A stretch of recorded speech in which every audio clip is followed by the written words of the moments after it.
irang loi haning kai sikana no mi atu yam sigraba sani gi mathak sigraba mi lising umpu gi mathak sida displace tawraba asim mayam se yung kai loi na thadok no rama tam sida irang se tom jaba leiba group se kana no उनका खंबी होने में Iran सीधे जब द्रव्यों MP यानी काम नमूँ बदलो दोलमदी काम नमूँ तो मैं खंबी होने सुका काम नमूँ इरान सीधे कभी ने दोलमदी एमपी यानी फंगे तो इरान सीधे वो पाम दे दोल सिना करेगी नो हाय कांडा लोकसभा लोग है अतुदी विधानसभा की मखल भावदा इरान से अमर कोक अमर काक तो उधर थमक तारकदी कोई एमएलए इलेक्शन लाखों थमदा मकोई न मेजॉरिटी फंगने का है मंग बदलो ने वो इरान वो हम याद है युम मई थाहन बा युम लुटो तवन बा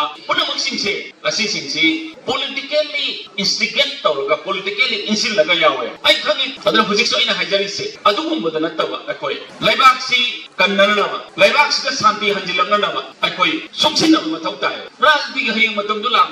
matam da magi apama da sakti badi aina hujiki hauna shanti laitana ba shanti hanjilanga na hodar ga dum laitar ga di laibak mangi ba darkar ta adra ina sai jabado ai ni interest asina last thamaganda public interest da koi sakal mathau tai asina thamjani mani tamingom na sakadawa koi tupul village adda ching mato nama lai haiba madugi lambi do ai wari sajare honorable mla dipu ga ai wari sanare dipu ga wari sanabada dipu na so haire uncle madu honorable cm bai koi myam tanaraga masigi lambi se kakna na batawrasi se na batawrasi haina haibire aduna ai honorable chief minister ga tana jare hairaga soidana hanaki sida koi na polas bak thaga mandrasu koi gi alignment na ching balawre hairaga formation cutting matawona bai hona jage hadana ai mayam da thamjage aduga loisin jara pada gangai sina akoi punamakta masigi celebration sina akoi punamakta layamba